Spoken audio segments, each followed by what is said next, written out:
কিছুদিন আগে ফেসবুকে অনেক ভাইরাল নারী কিসে আটকায়। সত্যি নারী কিসে আটকায় বলেন তো? আসসালামু আলাইকুম। রেসিপি বাই নাহার কিচেনে আপনাদের সবাইকে স্বাগতম। কেমন আছেন সবাই? আশা করছি সবাই ভালো আছেন। আমিও আলহামদুলিল্লাহ ভালো আছি। তো এই তো আজকের ভিডিওটা শুরু করছি সকাল থেকেই। সকালে এই যে গুঁড়িগুলো একটু ভালো করে চেলে নিচ্ছি। আজকে 2-3 রকমের পিঠা তৈরি করব, সেই জন্য আবার আমার একটু মেহমানও আসবে। আজ সকালে আমার বাবা এসছে। যাই হোক, আজকে বাবা আসার সময় কি নিয়ে আনছে ওটা আর আপনাদের সাথে শেয়ার করলাম না, কারণ সব সময় একই জিনিস শেয়ার করলে আপনারা বোরিং হবেন। আবার অনেকে এটাও বিরক্তি ফিল করবেন যে শুধু আপনার বাবার বাড়ি থেকে এটা আসে ওটা আসে, বা অনেক শাশুড়িরে আবার এই ব্লগগুলো দেখে, তখন তারা আবার বউদেরকে খোঁটা দেয়। যাই হোক, আজকে আর বাবা কী নিয়ে আনছে ওটা আপনাদেরকে দেখালাম না, ওটা আমার ভিতরেই সীমাবদ্ধ থাকলো। তো এই যে এখানে আমি প্রথমে আটা চেলে নিছি।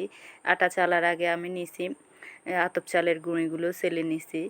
এই যে এই গুঁড়িটা আপনি যখন ভালো করে ছেলে নেবেন, গুঁড়িগুলো ভালো করে ছেলে নিলে পিঠাটা বানালে একদম সুন্দর হবে, স্মুথ হবে। এই তো গুঁড়িগুলো চালার পর আমি আটার যে খামিরটা করে নিচ্ছি। আজকে আমি 2-3 রকমের পিঠাই তৈরি করব। তো সব কিছু রেসিপি আপনাদেরকে দিব না, কারণ এই পিঠার রেসিপিগুলো আমার পেজে দেওয়া আছে, ইউটিউব চ্যানেলেও দেওয়া আছে। তো আপনারা দেখতে থাকুন।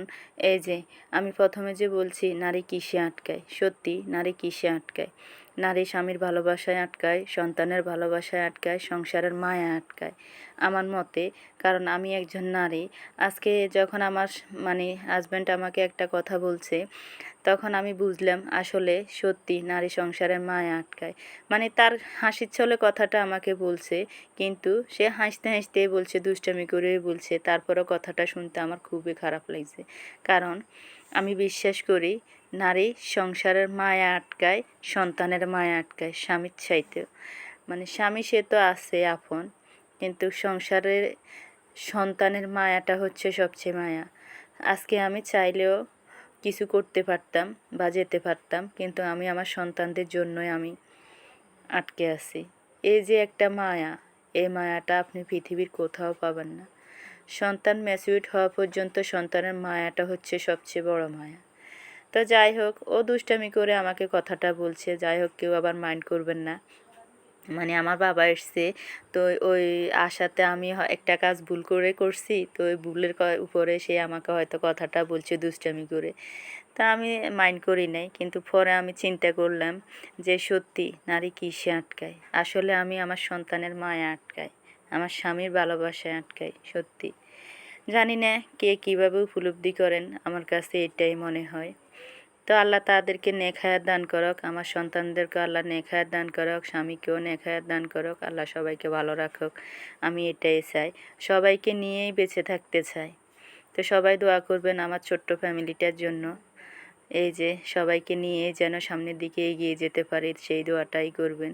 তো যাই হোক, আজকে ছোটো মুখে অনেক বড় বড় কথাই বললাম। এখনও আপনাদের কাছে একটা লাইক কমেন্ট চাওয়া হয় নাই।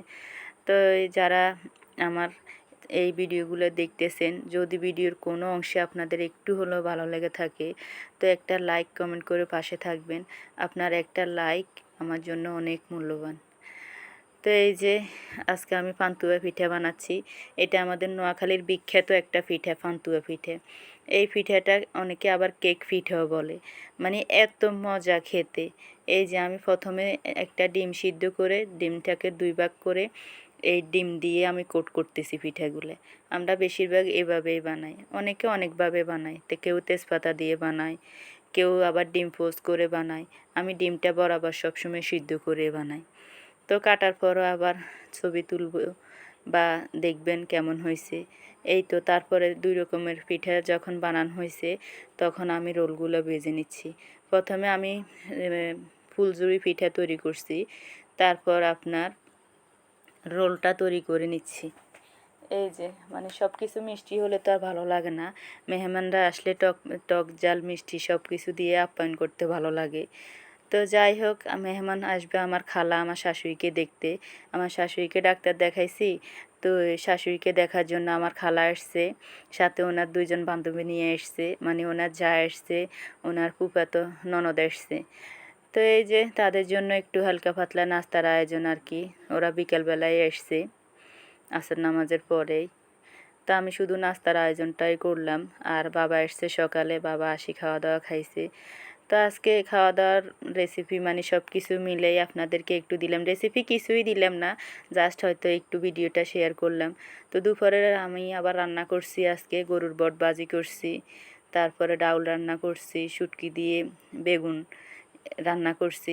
এগুলোই আজকে খাওয়া, মানে খুব সিম্পলি। তো এই যে আমার খালা আসার সময় আমাদের জন্য ড্রাগন ফল নিয়ে এসছে, তো ড্রাগন ফলের আবার জুস করছি। আবার আম নিয়ে এসছে আমার শাশুড়ির জন্য পান।